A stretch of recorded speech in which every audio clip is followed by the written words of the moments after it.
Hello Year 7 and welcome to your second lesson this week. That's lesson 8. The title is Mr. Frederick and his double dealing, and our objective is to explore the writer's characterisation of this Mr. Frederick. So you'll see attached to the Show My Homework there is a Word document with a version of this with all the quotations and space for you to write your answers.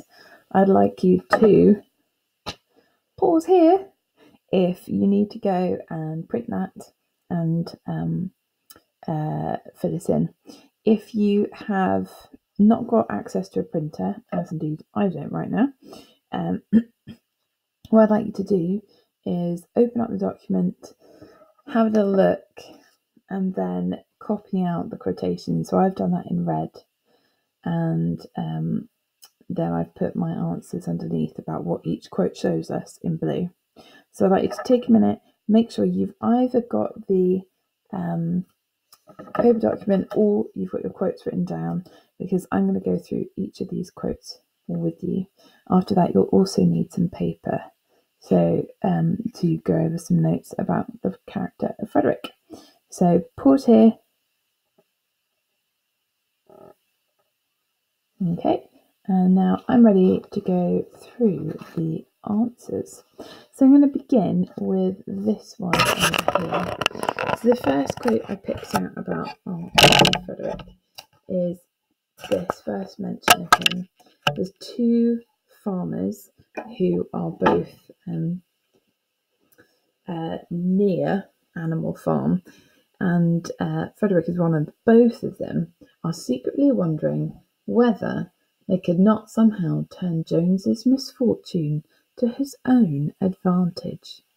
Now, importantly, when we explain quotations, we always seek to pick out key words. So I've picked out secretly, misfortune, and advantage. So I'm trying to think about what that shows us about Mr. Frederick. So I've said from the very start, this character has been planning to try and take advantage of Animal Farm. He is not their friend. Do you know, I've done something a bit silly.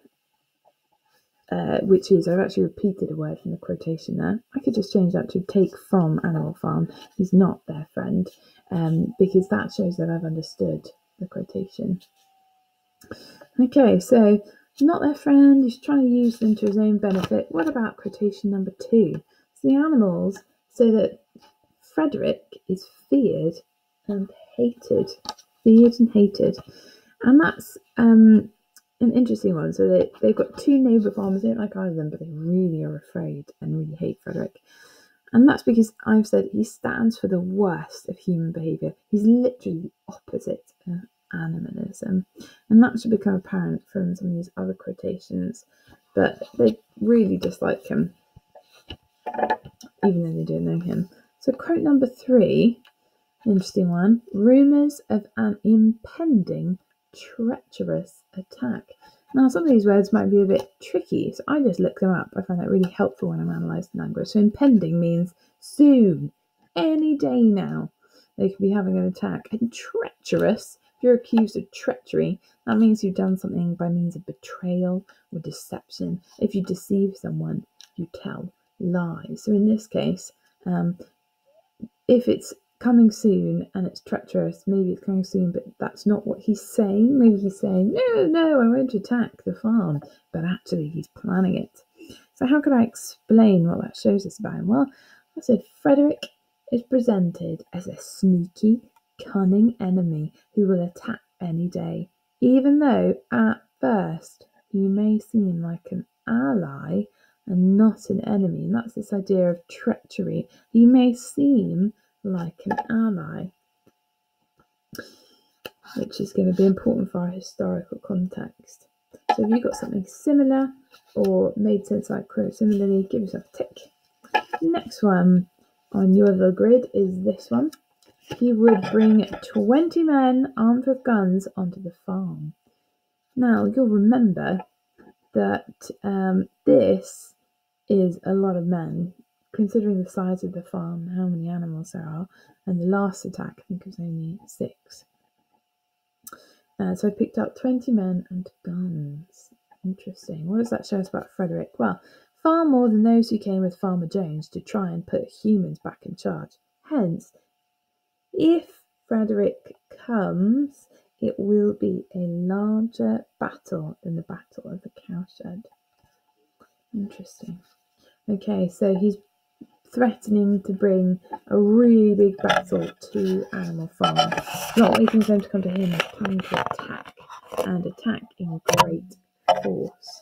So this one down here, this is also a room of the animals here. He had already bribed the magistrates and police. Now, the magistrates are like the local judge, effectively, who decide on such cases. They represent law. The police are the ones who actually will be there to respond to issues. So, and a bribe, in case you didn't know, is when you give money. You pay someone else to break the rules in a way that would make your nefarious deeds easier. So, what does this show us about Frederick? That means that he has paid to get someone to break the rules. This detail illuminates how Frederick breaks the rules, is corrupt, and does not play fair in order to win. It's really important to Frederick that he wins.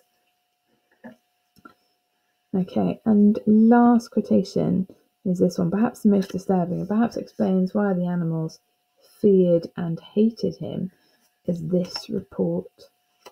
The animals have heard that the cruelties that Frederick practiced on his own animals, such as flogged an old horse to death and starved his cows.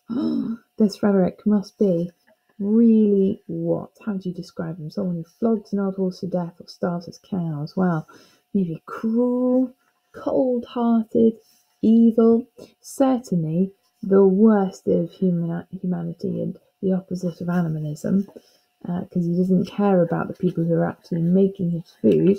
So I said, well, these are all punishments. Being flogged is being hit with something repeatedly. It's usually blunt, but incredibly unpleasant. And being starved, of course, not getting enough food. All these punishments illuminate Frederick's cold heart. I haven't repeated cruelty, but that's actually a word in the quote. So cold heart, or I might add evil nature. Okay, so overall, we have a series of answers that reveal that Frederick is a really unappealing guy. Watch the next video to find out the context of who Frederick is.